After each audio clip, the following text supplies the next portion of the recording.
Hello friends, so welcome back to my channel. आज हमारा BMC का लास्ट टॉपिक है which is timber and paint. दो ही हमारा लास्ट टॉपिक है, बट ये भी one of the most important topic है एंड थोड़ा सा कंफ्यूजिंग टॉपिक भी है, क्योंकि इसमें स्टेटमेंट वाइज क्वेश्चंस बहुत होते हैं, फैक्चुअल क्वेश्चंस होते हैं। सो इसको हम स्टार्ट करते हैं। उससे पहले जो हमारा बेसिक होता है टिम्बर के बारे में वो हमें पता होना चाहिए। जैसे कि ये इसी डायग्राम पे इतने सारे क्वेश्चंस पूछे गए हैं मल्टीपल एग्ज़ाम्स में मल्टीपल टाइम्स। जैसे कि अब ये इसका डायग्राम है टिम्बर का। जो मोस्ट इनर मोस्ट पार्ट है उसको बोलते हैं पिथ। सो कई बार पूछा गया कि what is the innermost part of the timber. So उसमें ऑप्शंस दिए होते हैं एंड आंसर क्या होता है, पिथ होता है। ओके, सो सबसे इनर मोस्ट पार्ट क्या है, पिथ। फिर उसको जो कवर कर रहा है, उसको जो ये कर रहा है, उसके अराउंड क्या है, हार्टवुड्स।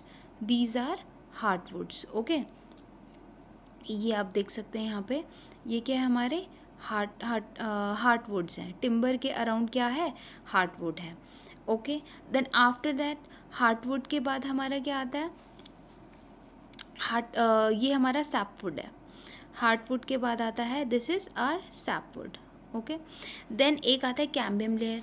बहुत बार पूछा गया है कि कैम्बियम लेयर किसके बीच में होता है। So cambium layer is between sapwood and inner bark. Okay, cambium layer कहाँ है हमारा, सैपवुड ये है, और इनर बार्क कहाँ है, ये है। This is inner bark and this is outer bark. So sapwood और इनर बार्क के बीच में क्या आ गया, हमारा कैम्बियम लेयर आ गया। अब मेड्यूलर रेज और एंगुलर रिंग्स क्या है। एंगुलर रिंग्स से हम लोग एज बताते हैं। जितनी नंबर ऑफ एंगुलर रिंग्स होंगी उतना हमारा एज होगा ट्री का। सो एजिंग के लिए हम लोग एंगुलर रिंग्स को काउंट करते हैं। एंड मेड्यूलर रेज क्या होती हैं, एंगुलर रेज को क्या करती हैं, इंटैक्ट करके रखती हैं, इसके परपेंडिकुलर होती है, ये होती है हमारी मेड्यूलर रेज। ऑलराइट, ये क्या होती है, ये हमारी मेड्यूलर रेज होती हैं। जस्ट अ मिनट, ये हमारी मेड्यूलर रेज होती हैं ये, और ये हमारी एंगुलर रेज होती हैं। ठीक है, सो ये डायग्राम बहुत ज़्यादा इम्पॉर्टेंट है। सो इसको तो बिल्कुल लर्न बाय हार्ट लर्न होना चाहिए कि कौन सा लेयर कहाँ पे होता है एंड कौन सी लेयर किसके बीच में होती है, क्योंकि कोई भी क्वेश्चन पूछ सकता है। ठीक है, और इसी डायग्राम से रिलेटेड एक और क्वेश्चन मुझे याद आया। एक होता है स्टार शेक, एक होता है हार्ट शेक। ये हमारे क्या है, डिफेक्ट्स हैं टिम्बर के। ठीक है, अब जनरली जो जैसे मैंने लर्न किया हुआ है, क्योंकि ये थोड़े से कंफ्यूजिंग है, star shake and heart shake. Star कैसे होता है, ऐसे, स्टार की शेप ऐसे कुछ होती है, राइट। तो स्टार हमारा ऐसे है, इधर बाहर की तरफ तो ये हमारा ऐसा शार्प है, एंड देन इट एक्सपेंड, उसके बाद ये हमारा स्टार की शेप होती है, राइट। ऐसा कुछ, ये क्या हो गया, स्टार की शेप कैसे होती है, मतलब थोड़ा सा रफ हो गया है ये, मुझे एग्जैक्टली बनाने नहीं आ रहा है। ऐसे कुछ मान लो, स्टार की शेप ऐसे ही कुछ होती है रफली। ओके, सो ये क्या है, एक्सपेंड हो रहा है अंदर। अगर ये बीच का ऐसा पॉइंट है तो ये अंदर की तरफ क्या हो रहा है, ये बढ़ रहा है। तो ये कौन सा डिफेक्ट है, स्टार का उल्टा, इस ये हार्ट शेप होता है। मतलब जब डिफेक्ट हमारा पित्त की तरफ बढ़ता है, जब हमारा डिफेक्ट क्या होता है, पित्त मतलब यहाँ पे तो कम होता है और पित्त की तरफ ज़्यादा होता है, तो वो हमारा स्टार शेप, वो हार्ट शेप होता है। ओके, स्टार की शेप का उल्टा हार्ट शेप। जब हमारा पित्त की तरफ जो डिफेक्ट है वो बढ़ता है, और अगर इसका उल्टा हो जाए, मतलब पित्त की तरफ तो कम है और बाहर की तरफ बढ़ रहा है, then it is a star shake. Okay, ये ऐसा डिफेक्ट होगा तो हमारा कौन सा होगा, this is star shake, star shake. And this जो पित्त की तरफ बढ़ रहा है, this is heart shake, heart shake.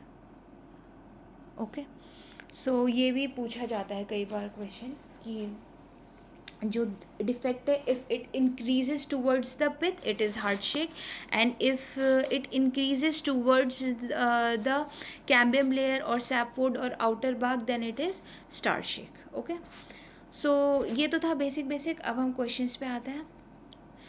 So our first question is dry rot and wet rot. Dry rot and wet rot हमारा क्या होता है? Defects of timber, disease of timber. So ये हमारा डिफेक्ट भी मान सकते हैं, लेकिन ज़्यादा इसका accurate answer disease of timber होगा. क्यों? क्योंकि ये फंगाई के अटैक की वजह से होते हैं. So that's why it is a disease of timber. Okay, dry rot क्या होता है कि फंगाई के इफेक्ट से वो उसको पाउडर फॉर्म में चेंज कर देता है. एंड वेट रॉट हमारा किसकी वजह से होता है? ऑल्टरनेट वेटिंग एंड ड्राइंग की वजह से.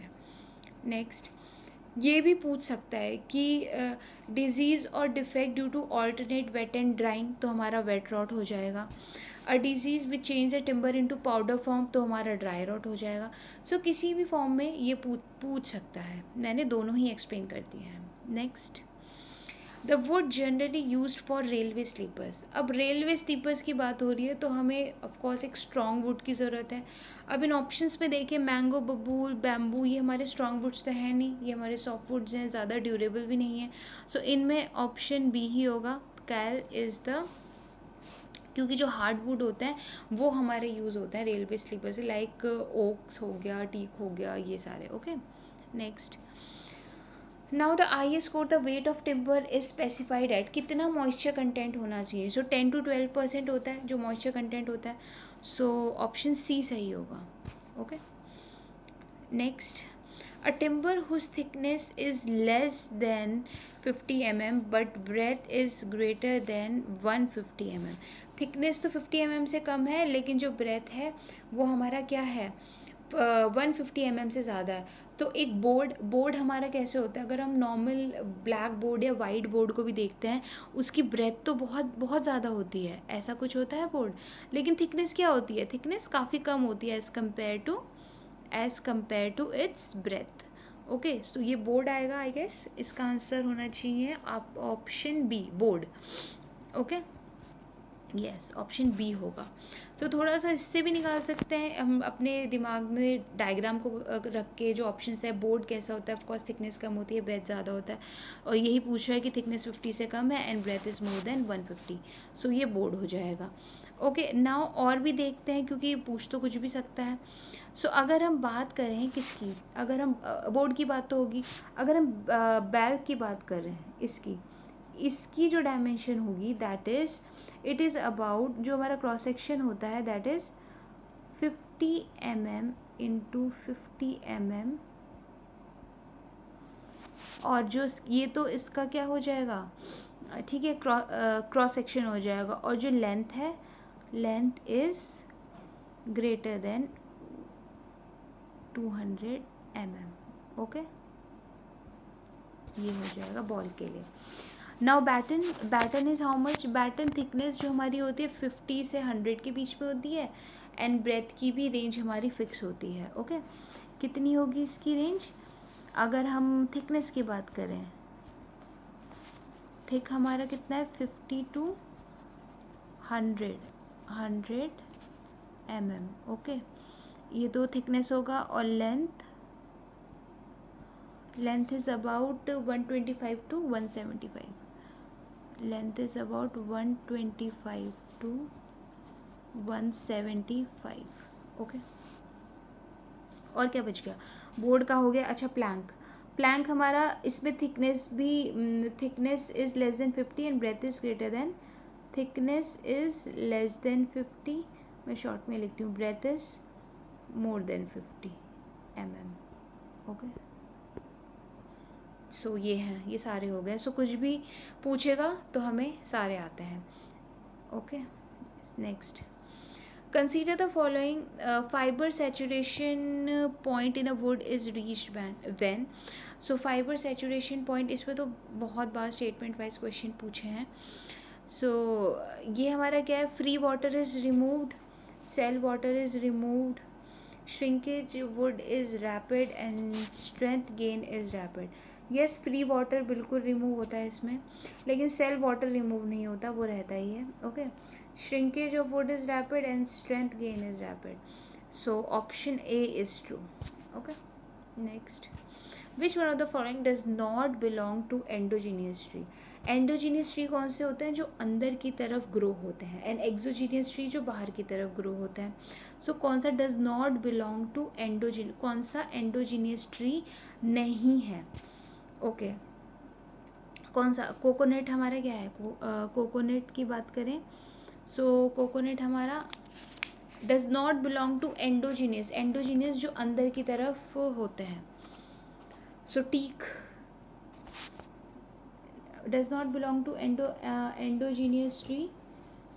Endogenous trees are the one that grow inwards, है ना, जो अभी मैंने बताया, like bamboo, coconut, palm and cane, ये सब एंडोजीनियस है. तो टीक हमारा एक्सोजीनियस होएगा.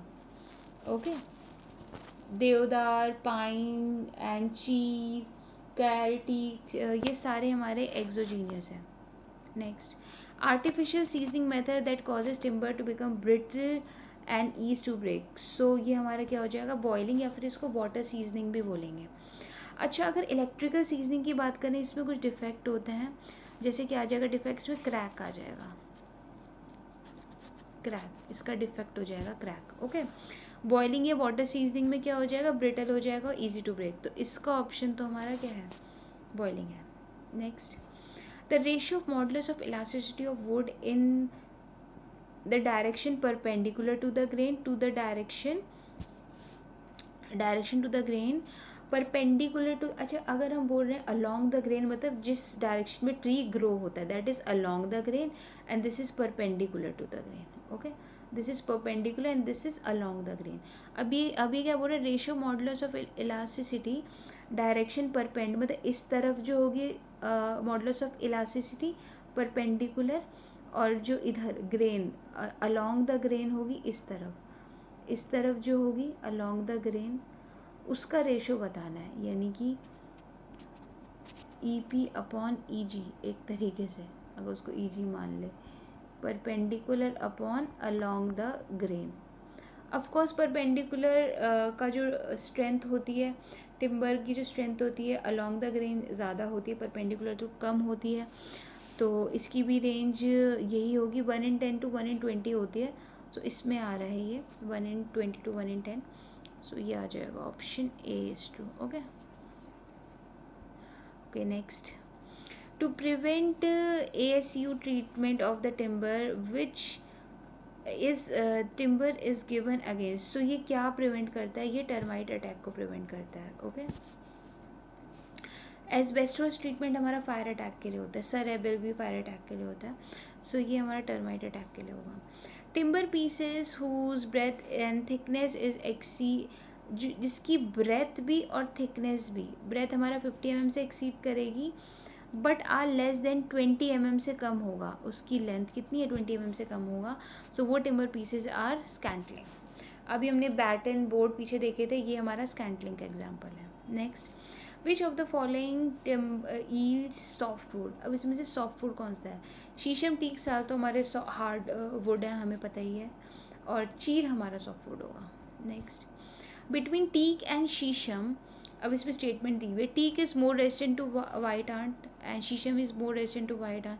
सो टीक तो सबसे स्ट्रॉन्गेस्ट होता है, वो तो वाइट आंट से ज़्यादा रेजिस्ट करता ही है. So option A is true. लेकिन जो बुक है ये यूथ कंपटीशन की, इसमें ऑप्शन B दिया हुआ है. तो आप देख रहे हो कि कितना, ऐसे नहीं है बस बुक को रट लो, क्वेश्चंस के आंसर्स क्रॉस चेक करने पड़ते हैं.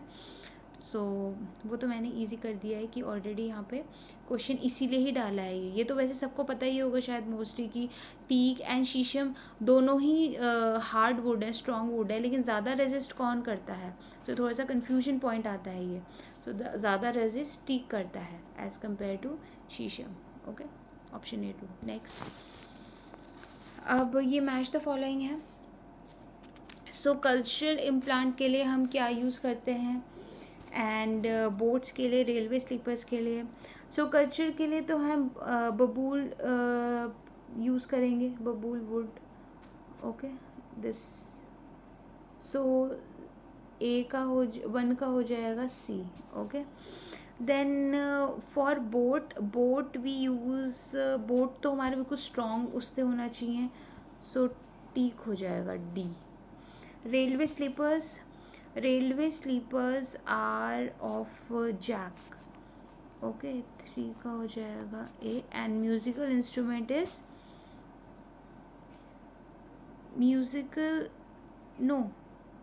म्यूजिकल इंस्ट्रूमेंट का जैक होगा 4 का ए होना चाहिए. यस, कंफ्यूज हो गई हूँ. 4 का ए होना चाहिए. And 3 is what? Railway sleepers. वो तो ठीक होगा क्योंकि रेलवे स्लीपर्स के लिए हमें स्ट्रॉन्गेस्ट वुड चाहिए, राइट? नहीं, वो तो boat. Okay, boat and railway sleeper. Boat के लिए हमें टीक यूज़ होगा क्योंकि बोट के लिए बिल्कुल सेफ्टी की रिक्वायरमेंट होती है. सो ए का तो 2 का तो डी होना चाहिए. यस, 2 का डी है. सो 3 के लिए क्या बचा फिर? रेलवे स्लीपर्स के लिए क्या? बी इज़ फॉर देवदार. हाँ, देवदार भी यूज़ कर सकते हैं, वो भी हमारा हार्डवुड है, स्ट्रॉन्ग वुड है. सो बी. सो ऑप्शन सी का 1 होना चाहिए. यस, सी का 1 है, डी का 2 है, बी का 3 है. तो ऑप्शन सी सही है यहाँ पर. Okay, next. Due to attack of dry rot the timber. तो एक तो पाउडर फॉर्म में हो जाएगी जो कि क्या हो जाएगी? श्रिंक हो जाएगी.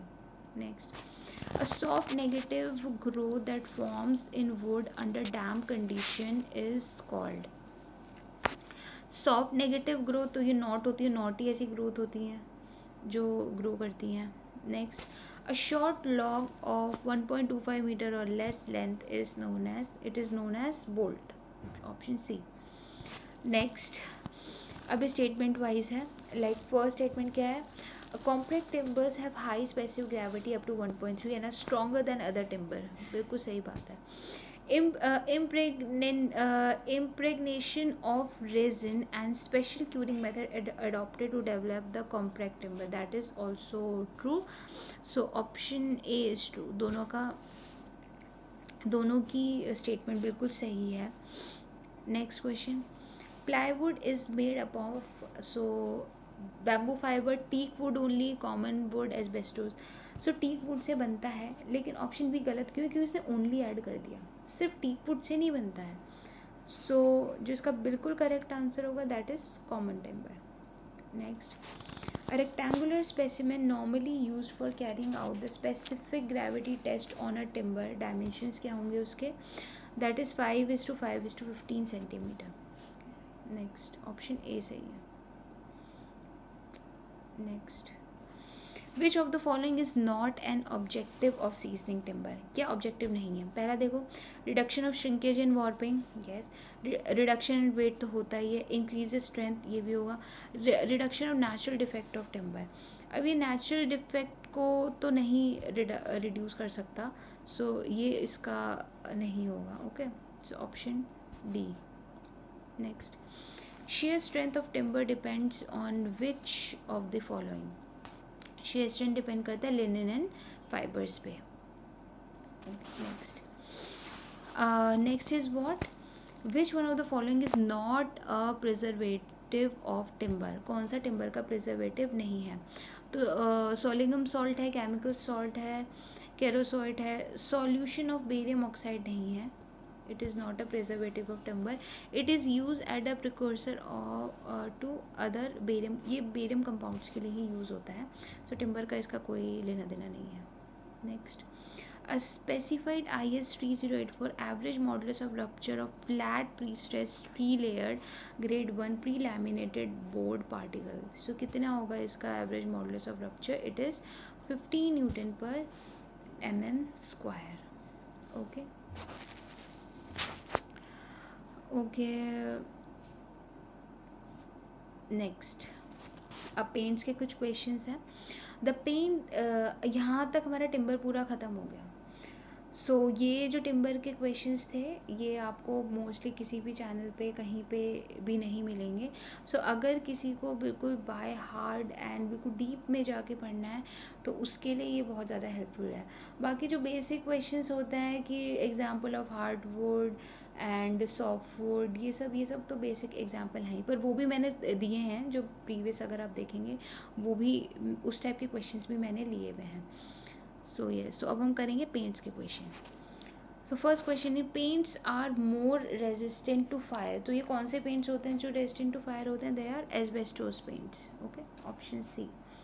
Next, the vehicle use in the enamel paint usually, तो एनामल पेंट में व्हीकल जो होता है that is kerosene, that is varnish, sorry, जो व्हीकल एनामल पेंट में होता है दैट इज़, वो क्या होता है, वो वार्निश पेंट होता है, okay, not the kerosene, it is varnish. और वाटर तो डिस्टेम्पर में होता है, आगे हम देखेंगे भी, मैंने क्वेश्चन लिया हुआ है। सो व्हीकल, यहाँ तो एनामल पेंट की बात हो रही है, तो क्या हो जाएगा, ऑप्शन बी, वार्निश होता है, ओके ओके। और व्हीकल क्या होता है, अगर हम व्हीकल की डेफिनेशन पूछें तो ये एक तरीके से बाइंडर होता है और कैरियर होता है, okay. So it is an oil based which is, it is an oil which is mix to the base, base के साथ मिक्स होके ये क्या करता है, उसको स्प्रेड करने में हेल्प करता है। Next, most commonly use solvent in oil paints, so most commonly use solvent की बात कर रहे हैं ऑयल पेंट में, इट इज़ पेट्रोलियम, मोस्टली हम लोग पेट्रोलियम यूज़ करते हैं। Next, how much covering capacity of a cement paint, अब सीमेंट पेंट को पर कोट की बात कर रहा है ये, so it is about 4 metre square per KG per coat, cement paint के लिए, okay, 4 metre square per KG per coat. Reasons are, now reasons are what, not soluble in water, soluble in spirit, used in varnish or left behind the evaporation, so they are used in varnishes में use होता है ये, okay। Next, the outturn of one painter for distempering 1 coat a day, एक दिन में कितना डिस्टेम्परिंग कर सकता है एक कोट लगाने के लिए, that is about 35 metre square. Which one of the following paint recommended for the use of stucco-plastic, brick and masonry surface? So इसमें हम कौन सा पेंट यूज़ करते हैं, पेंट इमल्शन पेंट्स हम यूज़ करते हैं, ओके, और या emulsion paint, not enamel paints, emulsion paint use करते हैं for stucco-plastic and brick masonry surfaces के लिए। Next question, the carrier in case of distemper, so distemper के केस में कैरियर वाटर होता है। नेक्स्ट, और ये इंटीरियर्स के लिए मोस्टली यूज़ होते हैं, जो डिस्टेम्परिंग होती है वो इंटीरियर सर्फेसिस के लिए मोस्टली यूज़ की जाती है। Next, spirit varnish generally consist of, so it consist of spirit and shellac, spirit varnish generally consist of spirit and shellac, okay. Next, shellac varnish is an example of flat varnish, asphalt varnish, spirit varnish और spar varnish, तो shellac varnish तो spirit varnish का ही example है। नेक्स्ट, metallic oxide use in the form of powder in the paint is called, जो भी metallic oxide हमारा क्या होता है, अगर हम बेस के एग्जाम्पल लेंगे तो हमारा जिंक ऑक्साइड हो जाएगा, सो ये हमारे बेस होता है, बेस में क्या होता है, मेटालिक ऑक्साइड होते हैं, ओके। बेस हमारा क्या होता है, metallic oxide, it makes the paint film opaque and poses the binding property, okay, any shrinkage cracking को भी रिड्यूस करता है। Next question, as per IS 457/2013 the maximum permissible limit of lead का maximum permissible limit distemper में कितना है, it is about 300 ppm और 300 mg पर लीटर, ओके, इससे ज़्यादा नहीं होना चाहिए। Next, the pigment use in paint for corrosive resistance के लिए हम कौन सा पिगमेंट यूज़ करते हैं, it is red lead use करते हैं to resist corrosion. Next, shielding glass consist of high content of, अगर हम शील्डिंग ग्लासेस की बात करें so it has high content of what, shielding glass have high content of lead oxide और magnesium dioxide, tin dioxide और cobalt dioxide. सो shielding glass में maximum हमारा lead oxide होता है, okay, shielding glass maximum contain lead oxide, 45% तक होता है इसमें लेड ऑक्साइड, एंड बेरियम भी होता है 15%, तो ये एक्सरेज वगैरह के लिए यूज़ होता है, एक्सरेज मेडिकल में। Original plastic material without fibre reinforcement, original plastic material without fibre reinforcement, तो उनको क्या बोलेंगे, बाइंडिंग एजेंट बोलेंगे। they are binding agent. Without fiber, they are binding agent. Next, PVC, polyvinyl chloride is what? It is thermosetting, thermoelastic, thermoplastic. So it is thermoplastic. Next question. Following is not the process involved in the fabrication of the article or particles. So कौन सा process involved नहीं होता है? Tempering involved नहीं होता है. Next, the glass article after manufactured are to be cooled down slowly and gradually. The process of slow homogeneous of cooling. अभी cooling की बात कर रहा है कि जब glass बन के हम उसको cooling का process करते हैं तो that is annealing. The process known as annealing. Next, normally tensile strength of glass varies. तो कितना होता है इसका वेरिएशन टेंसाइल स्ट्रेंथ का? सो इट इज़, अगर हम उस पर बात करें which is newton per M M square, it is 700 to 1000 newton per M M square. 700 newton per M M square to 1000 newton per M M square. पर यहाँ पे kg पर सेंटीमीटर स्क्वायर है, so it is about 280 to 250 560. Next and last question, which of the following is not an example of thermoplastic? C, PVC भी है, polythene भी, nylon भी है, ये सारे थर्मोप्लास्टिक है. बैकेलाइट हमारा क्या है? थर्मोसेटिंग. और कौन से होते हैं थर्मोसेटिंग के? बैकेलाइट है, epoxy, epoxy is thermosetting. Okay, and melamine is thermosetting. And what? polyester is also thermosetting. तो ये कुछ क्वेश्चंस थे टिम्बर एंड पेंट्स के. सो इसके साथ हमारा जो BMC है, बिल्डिंग मटेरियल के मोस्ट इम्पॉर्टेंट क्वेश्चंस हैं, इससे कंप्लीट होता है. आई होप इससे कॉन्सेप्ट्स आप लोग का क्लियर हुआ होगा एंड प्रैक्टिस के सेशन में आपको बहुत ज़्यादा हेल्प मिली होगी. एंड इसके अलावा भी और भी चैप्टर्स हैं, so do check out the playlist. Thank you so much.